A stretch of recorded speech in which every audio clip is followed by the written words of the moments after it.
Hey guys, welcome back on our YouTube channel. हम लोग कल अपना सर्ट्स एंड इंडेक्सेस स्टार्ट कर चुके हैं। अगर आपने फर्स्ट वीडियो नहीं चेक की है तो आपको शायद पहले वो वीडियो जरूर चेक करें, ठीक है।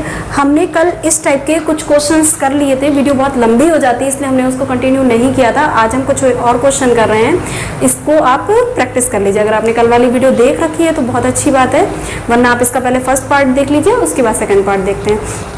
कुछ और क्वेश्चन मुझे कराने थे तो मैंने सोचा एक और वीडियो में बना के अलग से कर लेते हैं।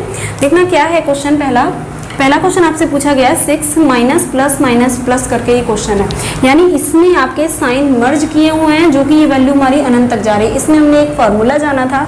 क्या फार्मूला था? √4a-3। अगर आपका माइनस से स्टार्ट है तो -1/2। अगर आपका ये प्लस से स्टार्ट होता और यहाँ माइनस होता तो यहाँ हम क्या कर देते +1/2। तो हम सॉल्व करते हैं, इसको हमारा आएगा वैल्यू 6 लेंगे हम तो 6 4 जा 24 -3 यानी कि 21 -1/2। ये हमारा हो जाएगा इस क्वेश्चन का आंसर। ठीक, फर्स्ट टाइप कंप्लीट हुआ। तो आपका प्लस तक हो इसका भी हमने एक फॉर्मूला बताया था, लेकिन हमने एक और चीज़ बताई थी कि जब हम आप इसका डिफरेंस करके देखेंगे और डिफरेंस इसका 1 होगा इसके फैक्टर का, तो फिर हम क्या करेंगे, अगर प्लस का निशान है तो बड़ी वाली वैल्यू आंसर होगी और अगर माइनस का निशान है तो छोटी वाली वैल्यू आंसर होगी। यानी इसका हमने फ्रैक्शन किया 3 2 जा 6 होता है, तो इसमें प्लस का निशान की वजह से इसका आंसर क्या हो गया 3 हो गया, बड़ी वाली वैल्यू। इसके जब हमने फ्रैक्शन किए 3 2 जा 6 होता है, माइनस के निशान से इसका छोटा वाला फ्रैक्शन आंसर हो गया 2। इसी से रिलेटेड जस्ट हमने एक और क्वेश्चन कल की वीडियो में सीखा था। हमने जाना था कि अगर ये x बराबर आपको पॉजिटिव साइन के साथ कोई एक वैल्यू दी जाए और y बराबर माइनस के साइन के साथ आपको कोई एक वैल्यू दी जाए और आपसे पूछा जाए x माइनस y का मान बताओ, तो हमने आपसे कहा था डायरेक्ट आप उसका आंसर 1 लिख देना। x माइनस y क्या होता है 1। उसको प्रूव करने के लिए मैंने आज एक और क्वेश्चन ये ले लिया था। जैसे इसका आंसर देखो 3 आया और इसका आंसर 2 आया, अब इसका डिफरेंस निकालोगे तो 1 ही तो आ रहा है। तो ये हमने जस्ट इसको प्रूव करके बताया और इसका फॉर्मूला क्या था, कॉन्सेप्ट क्या था, ये हम पहले वाली वीडियो में जान चुनेंगे।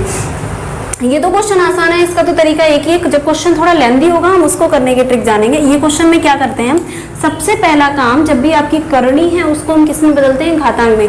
करनी को घातांक में बदलना हमने कल जाना था, फिर से हम देख लेते हैं। जो भी जब आपका कोई भी नंबर यहाँ नहीं लिखा होता है तो हम इसको क्या कर देते हैं, इसकी पावर हम कर देते हैं 1/2। ठीक, इसमें यहाँ पर 3 लिखा है, इसका भी लिखने का एक तरीका होता है। अगर आपको ये नंबर थोड़ा छोटे में लिखा दिख रहा है तो वो करनी है, लेकिन अगर आपका ये इस तरीके से नंबर लिखा है तो वो करनी के फॉर्म में नहीं जाएगा, वो मल्टीप्लाई में जाता है। जैसे हम कुछ और क्वेश्चन अभी आगे करेंगे तो हम समझाएंगे इनमें क्या डिफरेंस होता है। इसको अभी हम लिखेंगे 3 और ये जो हमारा 3 है थोड़ा छोटी फॉर्म में लिखा हुआ, ये करनी वाला होता है, ये घातांक में जाकर यहाँ हो जाएगा 1/3। यानी फिर ये 4 है, इसको हम 4 बनाएंगे और ये भी हमारा क्यूब रूट चढ़ा हुआ है, यानी इसको हम लिखेंगे 1/3। ये 6 है, यहाँ पे भी छोटा सा 6 लिखा हुआ है तो इसको लिखेंगे 1/6। हो सकता है आपको वीडियो में और ज़्यादा छोटा लग रहा हो क्योंकि दूर से आ रहा है, लेकिन आप समझ जाएंगे। बुक में क्वेश्चंस थोड़े देखिएगा तो आपको आइडिया लग जाएगा कि किस टाइप का ये क्वेश्चन है। इतना हम लिख लेंगे। अब हमें क्या करना है, जो भी आपके नंबर्स आते हैं आप इसका क्या लोगे, एलसीएम लोगे। तो हमने 2 3 6 और 12 का एलसीएम लिया। एलसीएम क्या आएगा, 12 आएगा। उस 12 में इन नंबर्स का भाग देंगे। जैसे 2 का देंगे तो 6 बार जाएगा, 2 की पावर 6 आ जाएगा। इस वाले का देना है, इन वाली घातों का, ये जो हमने यहाँ चढ़ाए हैं नंबर्स, ठीक है ना, इनका मत दे देना, ये हालांकि सेम है। ठीक, इस 2 का दिया 6 बार गया, इस 3 का दिया 3 से 12 में दिया तो 3 चौक 12 आ गया। इस 3 का दिया तो 4 बार गया, 4 बार आ गया। इस 6 का दिया 12 में तो 2 बार आ गया। इस 12 का दिया तो 1 बार आ गया। अब हमें क्या करना है, जब हमारा ये क्वेश्चन बहुत छोटा है तो हम इसको बाकायदा सॉल्व कर लेंगे। अगर क्वेश्चन टफ होता है तो इसकी हम ट्रिक बताते हैं। ठीक, अभी क्या है, हमने ये नंबर्स लिख लिए। अब हमें देखना है कि इन नंबर्स में कौन सा नंबर बड़ा आया। तो ये हमारा बड़ा आया, यानी इसमें लार्जेस्ट वैल्यू हमारी कौन सी हो गई, ये वाली। स्मॉलेस्ट कौन सी होगी, सबसे छोटा कौन सा है, ये वाला। तो ये हमारी क्या हो गई, स्मॉलेस्ट वैल्यू हो गई। अगर इसको असेंडिंग में लगवाता तो आप बढ़ते हुए क्रम में लगा देते, डिसेंडिंग लगवाता तो हम बड़े से छोटे की ओर लगा देते, यानी आपको सिर्फ ये अरेंज करना होता। तो हम इसको और शॉर्ट कैसे कर सकते हैं वो हम आपको बताते हैं कि आप बाय ऑप्शन सॉल्व कर सकते हो। आपको ये पूरा चेक नहीं करना पड़ता है। जो हमारे पास ऑप्शन होते हैं तो ऑप्शन से हम गैस कर लेते हैं कि हाँ ये सिंगल एक डिजिट इतनी वैल्यू की आ रही है तो यही छोटी है, तो हम वहाँ से गैस करके इसको निकाल लेते हैं। वो भी हम जानेंगे पहले हम इससे रिलेटेड एक और बड़े टाइप का थॉट। अब देखना ये क्वेश्चन लिखा हुआ है, अब आपको इसको सॉल्व करना है। आप खुद से करके देखिए क्या हम इस क्वेश्चन को 5 सेकंड में सॉल्व कर लेंगे, चेक जरूर करना, ठीक है ना। हम क्या करेंगे, सबसे पहले जैसे 11 की पावर 1/3, 7 की पावर 1/2, 45 की पावर 1/4। सबसे पहला काम क्या करना है, हमें खंडी को इस तरीके से बना लेना है। सेकेंड, हम 3, 2, 4 का एलसीएम लेंगे, कितना आएगा, 12 आएगा। 3 का भाग देंगे उस 12 में, यानी एलसीएम में 4 बार जाएगा। इसको हम लिखेंगे 11 की पावर 4। इस 2 का भाग देंगे 6 बार जाएगा, 7 की पावर 6। इस 4 का भाग 12 में देंगे, 3 बार जाएगा। इतना आप सभी लोग इसी तरीके से ये क्वेश्चन करते होंगे, ठीक। अब हम क्या करेंगे, अब एक तो तरीका आप इसको 11 का अगर आप 4 बार करने बैठ गए तो हमें क्यूब तक तो पता होता है 1331, फिर आप 11 का मल्टीप्लाई करोगे। 7 की पावर 6 निकालने के लिए आप 343 का क्यूब करोगे जाके, सॉरी स्क्वायर करोगे जाके, मतलब कुल मिला के क्वेश्चन बहुत ज़्यादा कॉम्प्लिकेटेड हो जाता है। हम इस क्वेश्चन को बहुत आसान तरीके से सीखेंगे, कैसे देखना। हम यहाँ तक पहुँच गए 11 की पावर 4, 7 की पावर 6 और 45 की पावर 3। थोड़ा सा मतलब कॉम्प्लिकेटेड तो नहीं है, थोड़ा सा आपको दिमाग लगा के इसको सॉल्व करना है। हम क्या करेंगे, हम इस क्वेश्चन को पावर 2 में लिखते हैं। जैसे ये 4 है, हम घातांक करने का एक रूल यहाँ जानते हैं, x की पावर m की पावर n अगर हो तो इसको हम लिख सकते हैं x की पावर m इंटू n, ठीक। यानी इस 4 को हम 2 में गुणे 2 लिख सकते हैं। हमने लिखा 11 की पावर, ये क्वेश्चन सॉल्व 5 से 7 ही सेकंड में होगा, बस समझाने के लिए मुझे 1 से 2 मिनट लगेंगे, ठीक। तो ये हम इसको देखते हैं, इसको हमें पावर 2 बनाना है तो हम इसको लिख सकते हैं 6 है, 2 में गुणे 3, 3 दूनी 6, इस तरीके से। तो हमें यहाँ पावर 2 चाहिए तो हम यहाँ पर 3 ले लें और यहाँ 2 ले लें, बिल्कुल सही है क्योंकि 3 दूनी 6 होता है। इस तरीके से हमने इसको बना लिया। अगला नंबर है 45 की पावर 3, हमें इसको भी 2 चाहिए। अब आप बोलेंगे कि ये तो 3 है, ये कैसे बन जाएगा, तो इसको हम एक और लॉजिक यहाँ लगाएंगे। हम इसको 45 का स्क्वायर और मल्टीप्लाई 45 लिख सकते हैं, मतलब 45 3 बार हो गया, ये 3 बार ही तो है, तो 2 बार ये 1 बार ये। यहाँ पर एक और घातांक करने का रूल कौन सा लग रहा है, x की पावर m इंटू x की पावर n होने पर x की पावर m प्लस n होता है। जैसे x की पावर m और x की पावर, जब जिसकी पावर कुछ भी नहीं होती है उसकी पावर 1 मानते हैं, तो ये लिखा हुआ है 2 और 1 3, इस तरीके से। तो हमने यहाँ पर ये वाला रूल लगा के इसको ब्रेक कर लिया, यानी इस फॉर्म को, ये जो थी 3, इसको हमने अलग अलग इस तरीके होता है। 1221 का स्क्वायर होता है, यानी कि 121, सही होना मैं 11 का, हाँ, का स्क्वायर होता है। 7 का क्यूब सबको पता होगा 343 होता है, नहीं पता है तो भाई पढ़ लो 50 तक, बहुत दिक्कत होगी वरना। अब यहाँ लॉजिक है, यहाँ लॉजिक क्या है कि हम तो सिर्फ स्क्वायर बनाते जा रहे हैं, ये स्क्वायर है। अब हमें क्या करना है, हमें यहाँ से ऐसा नंबर लेकर आना है जो ये किसी का स्क्वायर हो रहा हो, जैसे 4। अब हम, ये सिर्फ एक लॉजिक है जिसको हम यहाँ पे बोल सकते हैं, जैसे लगभग लगभग वाले जो क्वेश्चन हम सॉल्व करते हैं उस तरीके से अप्लाई करेंगे। अगर हम उस तरीके से नहीं करेंगे तो प्रॉब्लम क्या होगी, जो आप 7 की पावर 6 इस तरीके से इसको सॉल्व करोगे तो आपको 1 मिनट तक लग सकता है, और ऐसे आपका 5 से 7 सेकंड में आंसर आएगा। 45 आप चेक करो किस नंबर के स्क्वायर के पास है। 7 का स्क्वायर 49 होता है, यानी 45 को मान लेते हैं 49, तो यानी कि इसको हम लिख सकते हैं 7 का स्क्वायर। मान रहे हैं, है नहीं, लगभग में जाएगा, यानी कि 7 का स्क्वायर मान सकते हैं 49। तो इसको हम ये लिख दें, अगर 45 को जस्ट हम यहाँ पे मान लो वो समझा रहे हैं, इसको कहाँ यही समझा देते हैं। चलो, इसको तो मान लो 45 का स्क्वायर ही है, बट ये लाइन आपका मान लो 7 का स्क्वायर है, सही। तो हम क्या करेंगे, इस 7 का इसमें मल्टीप्लाई कर देंगे। घातांक करने का अगला रूल क्या है कि आपकी जब घातें सेम होंगी तो आप आधार का आपस में मल्टीप्लाई कर सकते हो। जैसे मैं ये सारा हटा देती हूँ फिर समझाती हूँ। तो यहाँ समझा रहे हैं, जैसे एक फॉर्मूला आपका घातांक करने का रूल होता है, x की पावर m इंटू m यहाँ बाई, मतलब घातें जब आपकी सेम होगी तो आप इसको लिख सकते हो आधारों का मल्टीप्लाई करके और घात 1 बार, ठीक। जैसे ये हमने बनाया, इसको 7 की पावर 2 बनाया, तो हम इसको क्या कर सकते हैं, 45 इंटू 7 कर सकते हैं और पावर 1 बार आएगी 2।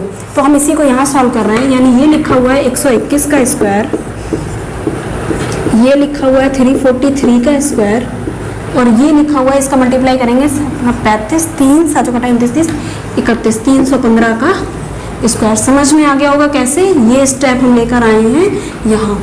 ठीक है, क्लियर है। अब हम अंदाज लगाते हैं, ये नंबर हमने थोड़ा सा ही तो बड़ा ले लिया है, 7 का स्क्वायर 45 था, यहाँ हमने 7 का स्क्वायर ले लिया, थोड़ा सा बड़ा है ना, क्योंकि 49 की समथिंग वैल्यू बढ़ रही है, लेकिन इतना बड़ा नहीं हो जाएगा कि ये डिफरेंस यहाँ पर कर दे। तो सबसे बड़ी वैल्यू क्या होगी, ये वाली। इसका स्क्वायर नहीं करना है हमें, आगे सॉल्व नहीं करना है। सबसे बड़ी वैल्यू क्या होगी, ये वाली, ये फर्स्ट नंबर पर सबसे बड़ी है।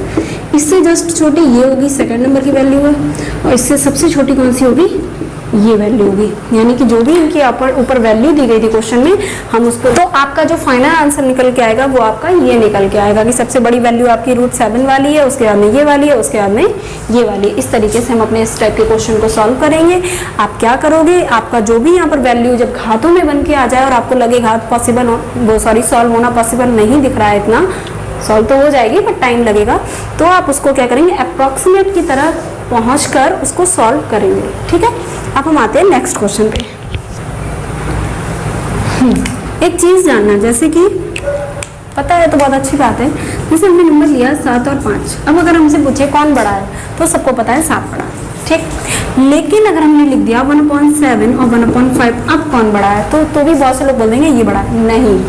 क्या होता है, जब हमारा कोई भी नंबर नॉर्मल फॉर्म में अगर बड़ा है और उसका जब हम रेसिप्रोकल कर देते हैं तो वो नंबर हमारा अपोजिट हो जाता है। जैसे ये नंबर अभी छोटा था तो अब यही नंबर हमारा क्या हो गया, बड़ा हो गया, और ये नंबर अभी बड़ा था तो ये क्या हो गया, छोटा हो गया। ये हमने क्यों बताया, क्योंकि जो हम अगला क्वेश्चन करेंगे उसमें क्या होगा, आपको करनी की फॉर्म में अपॉन की फॉर्म में दी जाएगी। तो हम उस क्वेश्चन को, जैसे करनी की फॉर्म में क्वेश्चन है, उस क्वेश्चन को हम नॉर्मल फॉर्म बना के सॉल्व कर लेंगे, और नॉर्मल फॉर्म में जो हमारा आंसर होगा उसका जस्ट अपोजिट हमारा रेसिप्रोकल फॉर्म होगा। जैसे क्या है जानते हैं, देखना ये देखो ये क्वेश्चन है, अब ये कैसा है, अपॉन की फॉर्म में है। तो हमें पता है, हम सबसे पहले निकाल लेते हैं कौन सा नंबर बड़ा कौन सा छोटा, फिर उसका अपोजिट कर लेंगे। यानी अभी हम क्वेश्चन नॉर्मल कितना सॉल्व करने वाले हैं, सिर्फ इतना, इतना और इतना। इतना सॉल्व करने के लिए क्या करेंगे, सबसे पहले जो हमारी करनी है उसको हम घातांक बनाएंगे। यानी इसको हम लिखेंगे 12 की पावर 1/3, इसको हम लिखेंगे 29 की पावर 1/4, और इसको हम लिखेंगे 5 की पावर 1/2। इतने में कोई दिक्कत नहीं होगी। सेकेंड स्टेप हम इनका लेंगे एलसीएम, यानी इसका देंगे भाग, 3 का भाग देंगे 12 में, एलसीएम कितना आएगा, 12 ही आएगा। तो 3 का भाग देंगे 12 में, जो जाएगा 4 बार, 4 का भाग देंगे जब 12 में तो जाएगा 3 बार, 2 का भाग देंगे जब 12 में तो जाएगा 6 बार। इतना हमने इस क्वेश्चन को सॉल्व कर लिया। अगला स्टेप हमने क्या बोला था, हम इस क्वेश्चन को स्क्वायर में या क्यूब के पास पहुंचने की कोशिश करेंगे। इसको हम पहुंच सकते हैं कौन सा वाला, अपना फॉर्मूला लगा के, x की पावर m की पावर m, यानी x की पावर m इंटू n लगा के हम इस फॉर्म से इस फॉर्म में, हाँ ना, हाँ आ रहे हैं। जैसे कि हम इसको लिखेंगे 12 की पावर 4 को 12 की पावर 2 की पावर 2, हमने यही किया, 2 दूनी 4 था। 29 को हम गए पावर 3 है तो इसलिए 29 का स्क्वायर और 29 का स्क्वायर और इंटू 29 हमने इसको कर दिया, क्योंकि इसको तो हम ये किसी नंबर का मल्टीप्लाई करके आएगा ही नहीं। इसको हम गए तो इसको हम पहुंच सकते हैं 5 की पावर 3 की पावर 2।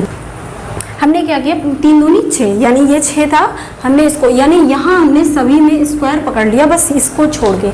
अगली स्टेप क्या करेंगे, हम ये इसके नियरेस्ट पहुँचेंगे, ये किस नंबर के स्क्वायर के आसपास है। तो हमें पता है ये नंबर 25 के पास है, और 25 किसका स्क्वायर है, 5 का स्क्वायर है, यानी इसको हम लिख सकते हैं 5 का स्क्वायर। वहाँ हम कौन सा फॉर्मूला फिर लगा देंगे, चलो हम जानते हैं। जैसे इसको लिखा हमने 12 का स्क्वायर, 144 का स्क्वायर कर दिया हमने, ठीक। 29, यहाँ हम क्या करने वाले हैं, इसको लिखने वाले हैं 25, और 25 का मतलब हो गया ये 5 का स्क्वायर। तो यहाँ हमारा स्टेप कौन सी काम करेगी, यहाँ हमारा घातांक करनी का रूल काम करेगा। कहाँ लिख दूँ मैं, यहाँ लिख दे रही हूँ, x की पावर m इंटू y की पावर m, यानी इसका मतलब होता है x इंटू y की पावर m। ये वाला फॉर्मूला लगा रहे हैं। तो हम इन दोनों को क्या करने वाले हैं, मल्टीप्लाई करने वाले हैं, और ये स्क्वायर एक बार लेने वाले हैं। ये जस्ट मैंने समझाया है, ठीक। 29 पंचे 5 नेम 45, 4 5 दूनी 10, 4 14, 145 का स्क्वायर, ठीक। ये नंबर इससे और बड़ा ही होने वाला है। क्यों? क्योंकि ये 29 था, हमने जस्ट 25 लिया है। ठीक है, पिछले क्वेश्चन में भी कुछ ऐसा ही था, उसमें भी बड़े छोटे का अंतर था, वो हमें गैस करना पड़ेगा। 29 था, हमने कितना लिया है? सिर्फ 25 ही तो लिया है अप्रॉक्सीमेट के लिए। ठीक, अब हम आते हैं कॉमा 25 पंचे 125 का स्क्वायर। अब जानना, ये 145 है, ऑब्वियस सी बात है कि ये वाली वैल्यू 145 से बड़ी होगी। क्यों? क्योंकि ये 29 है, हमने 25 लिया है, तो यहाँ नियरेस्ट जरूर दिख रहा है 144 का 145 का स्क्वायर, जबकि हमें पता है ये 145 स्क्वायर नहीं है, ये समथिंग 146 या 147 स्क्वायर होगा, या इससे थोड़ा और बड़ा। ठीक, लेकिन हमें ये पता चल गया सबसे बड़ी वैल्यू ये है, सेकेंड नंबर पे उससे छोटी ये है, और सबसे छोटी ये है। तो हमें इसको अगर अरेंज करना है तो सबसे बड़ी वैल्यू ये है, यानी कि ये हमारा पहले नंबर का मान होगा जाके, ये फर्स्ट नंबर पे नहीं। अब देखना, अब और लॉजिक है।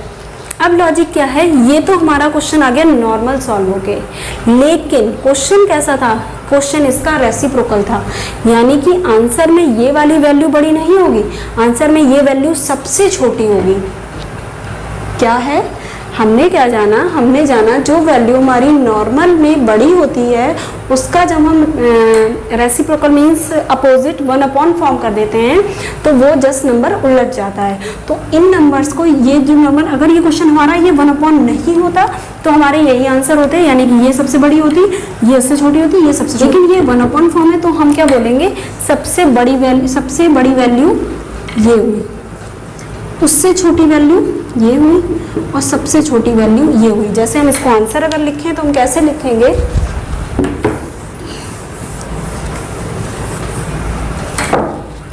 सबसे बड़ी वैल्यू हमारी हुई 1/√5,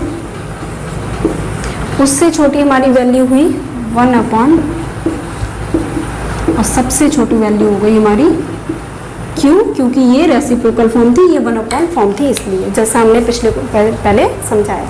ठीक, तो इस टाइप के आपके क्वेश्चन हो गए। अभी एक और टाइप इसमें बचा हुआ है, मैं वो और बता देती हूँ। उसके बाद आपका ये अरेंज करना और जो कल वाली वीडियो, ये 2 मस्ट थे। इसके बाद हम बहुत सारे क्वेश्चन कंटिन्यू करेंगे। ठीक है, तो अब नेक्स्ट क्वेश्चन अपना कर रहे थे। इस टाइप का एक क्वेश्चन होगा, आपको नॉर्मल घात जो पावर होगी वो बहुत बड़ी दी होगी। तो हम इस टाइप के क्वेश्चन में क्या करेंगे? हम सबसे पहले जो भी आपकी घातें होंगी उनका क्या निकालने वाले हैं? यहाँ मासा। हम अभी तक क्या निकाल रहे थे? लासा, क्योंकि वो छोटे छोटे जब नंबर्स थे तो हम उनमें एलसीएम ले रहे थे और डिवाइड करके सॉल्व कर रहे थे। लेकिन अभी हम इन क्वेश्चन में क्या करेंगे? इनमें जो भी हाईएस्ट कॉमन नंबर होगा उसको हम निकाल लेंगे। जैसे हमें दिख रहा है यहाँ भी 100 है, यहाँ भी 100 है, यहाँ भी 100 है, यहाँ भी 100 है, यानी 100 के ये सारे नंबर मल्टीपल हैं, तो हम 100 को कॉमन ले लेंगे। ठीक, तो यहाँ बचेगा 3 की पावर 5, 4 की पावर 4, 5 की पावर 3 और 6 की पावर 2। हमने क्या किया? सिर्फ इसकी हाईएस्ट कॉमन फैक्टर को कॉमन ले लिया और हमने इतनी नॉर्मल वैल्यू बना ली। अब हमें क्या करना है? मुझे 125 हो जाएगा और 36 हो जाएगा। तो हमें पता है सबसे बड़ी वैल्यू ये वाली है, उससे छोटी ये वाली है, उससे छोटी ये वाली है, और सबसे छोटी ये वाली। अगर आपको इसको अरेंज करना होगा तो हम इसी तरीके से इस क्वेश्चन को अरेंज कर लेंगे। चलिए ठीक है ना फ्रेंड्स, तो आप ये क्वेश्चन की प्रैक्टिस करते रहिए और हम पूरा चैप्टर कंप्लीट करेंगे इस टाइप का। ठीक है, तो आप बुक से प्रैक्टिस करते रहिए। ठीक है, थैंक यू।